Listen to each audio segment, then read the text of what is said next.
Une mise en place impressionnante et originale s'est déroulée sur le site de l'ancien hôpital de Sarreguemines. Un hélicoptère a déposé 3 statues sur le clocher du bâtiment. On retrouve Marie-Morgane Pires qui se trouve sur place. Marie-Morgane, comment s'est passée l'opération ? Alors c'était assez rapide, l'hélicoptère est arrivé juste avant 10 h. Les statues ont été préparées et attachées avec des sangles. C'est une équipe de SAF hélicoptère d'Albertville qui s'est chargée de l'opération. Alors ces statues sont à l'effigie de Brice Auer, architecte qui a acquis le bâtiment, ainsi que sa femme et son père. Alors il sera présent en direct tout à l'heure pour nous partager ses premières impressions. Et il y avait du monde sur place pour assister à cette opération. Un périmètre de sécurité a été mis en place, la rue a été coupée à la circulation. Les statues ont été apportées une à une sur le clocher de l'ancien hôpital de Sarreguemines. En moins de 10 minutes, l'opération était terminée. Les 3 statues sont maintenant bien installées et trônent fièrement sur le bâtiment. Très bien, merci beaucoup Marie-Morgane et merci à Morane qui est au cadre. Cette opération a été menée par la société SAF Hélicoptère. Notre journaliste a pu s'entretenir avec le pilote, on l'écoute.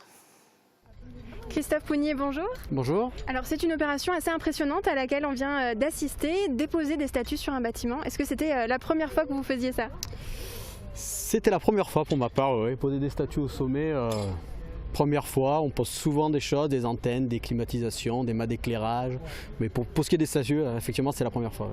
Et quelles sont les spécificités d'une telle opération ? À quoi il fallait penser notamment en amont ? En amont, il fallait penser au poids des charges, l'environnement, la sécurité, là où on se pose, là où on va poser les statues. Est-ce qu'il y a des contraintes particulières, des antennes, le poids des statues. Là en l'occurrence elles étaient légères donc ça ne peut pas poser beaucoup de soucis.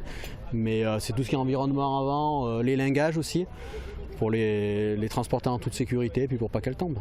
Et aussi que ça soit au niveau de l'environnement, qu'il n'y ait pas d'objets de détritus, etc. Pas de détritus, pas de bâches, pas de bouts de bois, les arbres relativement loin, qu'on ait une zone d'à peu près 15 mètres par 15 mètres pour qu'on puisse se poser en toute sécurité. Et donc les conditions aujourd'hui, elles étaient optimales ? Optimum, un petit peu de vent là-haut, mais rien de bien méchant. Donc un grand ciel bleu, on ne pouvait pas rêver mieux. Et quelles sont vos impressions maintenant que l'opération est terminée ? Comment ça s'est passé ? Très bien, elles sont là-haut. Non, super bien passé, ça a duré 7 minutes, 7-8 minutes. Donc relativement bien passé, il y avait des bonnes conditions, un bon guidage là-haut, bien préparé. Donc tout était parfait. Super, merci beaucoup. Merci. Mais qui sont ces curieux bonhommes qui apparaissent depuis 10 ans sur et autour des bâtiments ? Que représentent-ils ? Qui les fabrique ? Guillaume Dumonteil nous en dit plus. En haut, en bas, debout, assis, ici, là, dans une dizaine de bâtiments construits par Auer Corporate sont présents des bonhommes. On en a sur Thionville, effectivement, un bonhomme assis, on en a un sur Styrin-Vendel, beaucoup sur Sarreguemines, essentiellement Moselle. Et un, si effectivement, qui voit la mer au jour d'aujourd'hui. On a fait des opérations également dans le sud de la France, des maisons effectivement qu'on loue. On s'est développé sur la phase de tourisme touristique. Donc il y a aussi un bonhomme qui voit effectivement la Méditerranée. Ces bonhommes sont réalisés par l'artiste sarregueminois Jacques Seignière. Cela fait 20 ans qu'il sculpte ce même personnage. Il en a fabriqué près de 500. L'artiste connaît Brice Auer depuis une dizaine d'années. Ensemble, ils ont trouvé une manière originale de créer des bonhommes plus personnels. Ces personnages sont signés par cette tête jaune. Voilà. Donc il n'y a que lui qui a cette fameuse tête. La raison de cette particularité est le domaine d'activité de Brice Auer. Quand je vais sur un chantier, les ouvriers ont des casques blancs et l'architecte, quand il arrive sur un chantier, c'est lui qui a le casque jaune. Et c'est ça que ça symbolise. Donc l'architecte qui vient sur un chantier avec son casque jaune, d'où les têtes jaunes. Ces 3 nouvelles statues trônent désormais tout en haut de l'ancien hôpital du Parc. Elles ont été réalisées à taille humaine et elles ne représentent pas n'importe qui. Une symbolise mon père, qui a été pour moi effectivement un exemple, et puis quelqu'un avec qui j'ai travaillé pendant de nombreuses années ensemble. Donc il y a mon père, il y a moi, et il y a également Julie qui fait aujourd'hui partie de ma vie. La date de l'installation de ces sculptures n'est pas le fruit du hasard. 1er juin, mon père disparaissait il y a 11 ans. À 11h45, suite à un décès sur un rallye, le rallye de Sardaigne, championnat du monde en quad. Donc c'est vraiment jour pour jour, 11 ans après, une sorte de commémoration par rapport à ce que mon père représentait, ce qu'il a fait. L'endroit aussi est riche en symboles. Il y a 11 ans, lorsque Brice Auer apprenait le décès de son père, il venait d'achever une visite de l'ancien hôpital du Parc en vue de réaliser ici des travaux. Et nous sommes en direct avec Brice Sauer et sa compagne. Bonjour, ça y est, les statues sont enfin en place. Je présume que l'émotion est en rendez-vous pour vous, compte tenu de ce qu'elles représentent. Qu'est-ce que vous ressentez ?